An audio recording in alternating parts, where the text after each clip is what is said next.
Lapsus tout à l'heure de ma part concernant Hatem Ben Arfa. On y vient, justement. Vous allez comprendre. Est-ce que vous avez vu l'information qui a buzzé, pour réutiliser le terme, sur Internet ces dernières heures? Je dis bien aujourd'hui. Sur Internet aujourd'hui, relayé par bon nombre de médias français, on peut lire Ben Arfa licencié de Newcastle, selon le Sunday People, une parution anglaise, après, visiblement, des heurts et un incident l'ayant opposé à son coach Alan Pardew. Ça a été relayé un peu partout en Angleterre, à la une du Mirror, à la une du Sun, avec des précisions notables, notamment à la une du Mirror, où on précise qu'Hatem Ben Arfa serait en pleine recherche d'un club, mais qu'il ne pourrait pas retrouver un club en France, suite à l'actualité difficile qu'il avait eue, notamment avec l'équipe de France, et qu'il pourrait uniquement trouver un club soit en Angleterre, soit ailleurs à l'étranger.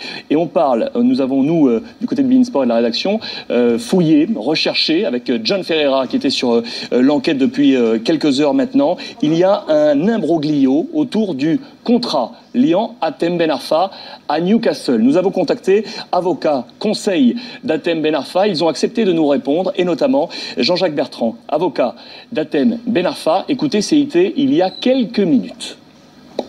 Il n'est pas question pour le moment qu'Hatem fasse autre chose que d'attendre le retour de ce que souhaitera le président, sachant que quand même, et le club le sait, et c'est peut-être pour ça aussi qu'il y a une sorte de déstabilisation qui peut être recherchée.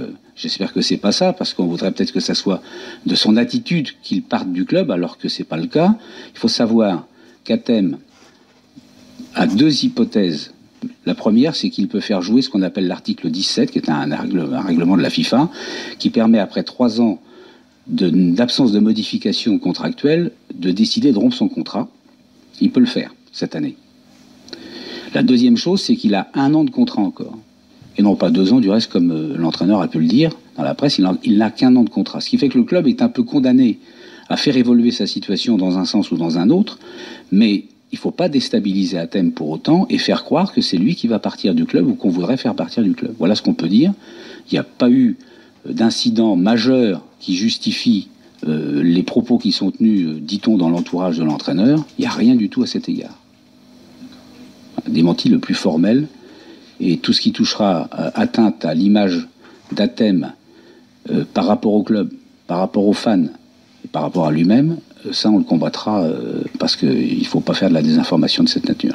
Jean-Jacques Bertrand, l'avocat d'Hatem Ben Arfa. Votre premier regard, messieurs, sur cette information divulguée par les médias anglais, est-ce que c'est une manipulation de la part du club de Newcastle qui se retrouve un peu au pied du mur concernant le contrat d'Hatem Ben Arfa? Est-ce qu'on peut imaginer cela, en tout cas? On n'a pas assez d'éléments, nous, peut-être pour aujourd'hui. C'est dur, avec les éléments qu'on a, de pouvoir avoir un avis. Après, il n'y a jamais de fumée sans feu. Donc, est-ce qu'il s'est passé quelque chose? Est-ce qu'il y a eu des mots? Est-ce qu'il y a eu plus que des mots? On ne le sait pas. C'est la presse qui relate ces faits. Maintenant, je pense que Jean-Jacques Bertrand a très bien répondu à l'interview de John. Et voilà, c'est très clair. Voilà, il lui reste 1 an de contrat et il y a peut-être une déstabilisation de la part du club.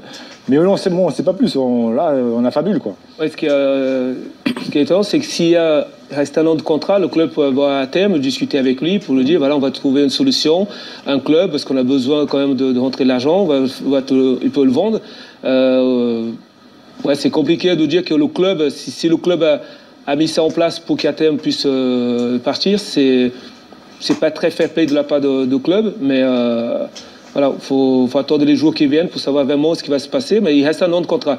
Le club pourra plus le proposer de le vendre. Ça rappelle un peu le problème Rami-Valence. Ça rappelle un peu, c'est dans les mêmes proportions. Avis, opinion, Louis, ou pas?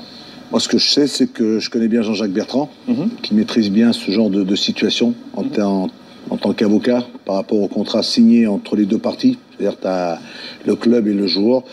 Je pense qu'il faut le laisser faire. Il faut le laisser par rapport aux éléments qu'il a, par rapport à ce qui se dit, d'un côté comme de l'autre. On ne maîtrise pas tout là, ce qui se passe là. On ne sait pas ce qui s'est passé réellement au sein du club entre Hatem ou l'entraîneur ou ce qu'il y a dans les contrats. Maintenant, ce que je sais, c'est qu'il a un bon défenseur là. Tu vois, celui-là, il défend bien les intérêts quand il s'engage sur un dossier. Je pense qu'il On tenait absolument à offrir tribune aux deux parties, puisque Newcastle, via les médias anglais, semble s'être ainsi manifesté. Il était important, en tout cas ce soir dans cette émission, d'offrir la parole également à Hatem Ben Arfa via son conseil Jean-Jacques Bertrand. Complément d'information demain dans le club à 19h sur le dossier Hatem Ben Arfa. On continue.